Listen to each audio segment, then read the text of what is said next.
आप सब 36 कौम की आशीर्वाद से आज आलाकमान ने पुनः माननीय मंत्री जी पर भरोसा रखा और चौथी बार विधानसभा का टिकट दिया है। मैं उनका प्रतिनिधि होने के रूप में आपसे इतनी गुजारिश करने आया हूं। माननीय मंत्री जी का उम्र 72 साल हो गई है। आप जितने भी आज मेरी माताएं बहनें बहुत बैठी है, आपको मैं इतना ही निवेदन करने आया हूं कि दशहरा भी आ रहा है, दीपावली भी आ रही है, लेकिन दशहरा दीपावली हर वर्ष आते हैं। उसके बाद में आने वाली 25 नवंबर को एक ऐसा त्यौहार आता है जो 5 साल में एक बार आता है, और वो त्यौहार आपको ये सुनिश्चित करता है कि आने वाले 5 साल में आपका भविष्य कैसा होगा। मैं आपसे इतनी गुजारिश करने आया हूँ, वोटों का माहौल है, सब आएंगे, आप उन्हें मान सम्मान दीजिए, उनकी बात सुनिए, लेकिन अंत में आप उनसे जवाबदेही अपना क्वेश्चन आंसर पूछिए कि आपने मेरे डेढ़वा के लिए, मेरे समाज के लिए, मेरे गांव के लिए या मेरे सांचौर के लिए आपने क्या किया है।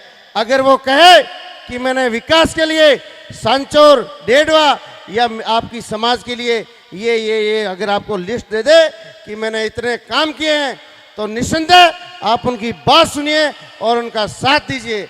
और अगर आपको लगता है कि वो सिर्फ और सिर्फ झूठ बोलते हैं, जुमले बोलते हैं और आपको भड़क लाने की कोशिश करते हैं, तो ऐसे नेताओं की जरूरत नहीं जो सांचौर के विकास को रोकने का प्रयास करते हैं। साथियों, कोई भी व्यक्ति कोई भी समाज से बड़ा नहीं होता है। एक व्यक्ति कोई गुनाह कर लेता है तो उसमें कोई समाज दोषी नहीं होता है।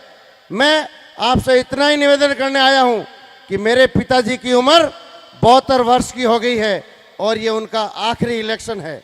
उन्होंने शिक्षा के क्षेत्र में हो, चिकित्सा के क्षेत्र में हो, सड़क, पानी, लाइट या कानून व्यवस्था के बारे में हो, ईमानदारी से अभूतपूर्व और ऐतिहासिक काम 36 कौम की जनता के लिए किए हैं।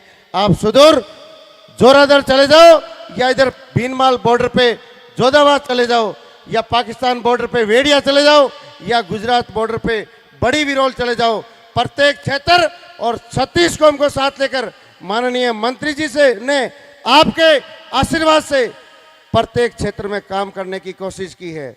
मैं आपसे नतमस्तक होकर इतनी गुजारिश और निवेदन करने आया हूं, ये उनका आखिरी इलेक्शन है। आपको लगता है कि 72 वर्ष के एक व्यक्ति जो पिछले 15 दिन से एक दिन सांचौर, एक दिन जयपुर और रोटी भी खाई है, तो आपके लिए सिर्फ गाड़ियों में रोटी खाई है। आपका फर्ज, आपका कर्तव्य बनता है कि एक बार विकास के नाम पर आने वाली विधानसभा में आने वाली नवंबर 25 को आपका आशीर्वाद और माहौल से लग रहा है जीत तो उनकी 100% पक्की है, लेकिन जीत का आंकड़ा कितना है ये आप पे निर्भर है। मेरी माताएं बहनें बैठी है, पिता तुल्य बुजुर्ग बैठे हैं और मेरे नौजवान साथी बैठे हैं। हम आपके जिंदगी भर ऋणी रहेंगे और आपके सुख दुख में 24 घंटे हाजिर रहेंगे। हमारे पास झूठ ढकोलने नहीं है। कोई बात कही है तो सीधी बात और सपाट बात कही है। मैं इतना ही गुजारिश और निवेदन करने आया हूं। आज दुर्गाष्टमी एक शक्ति का प्रतीक होता है। दुर्गाष्टमी पे आज माननीय मंत्री जी को भी 1 घंटे पहले ही टिकट दी है।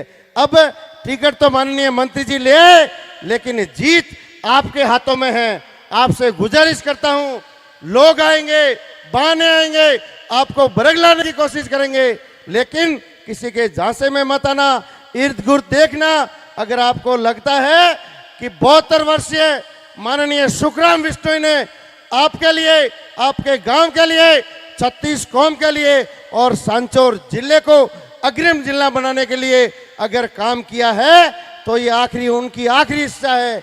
मैं आपसे नतमस्तक होके इतनी हाथ जोड़ करके खुशी हूं, इतना निवेदन करने आया हूं।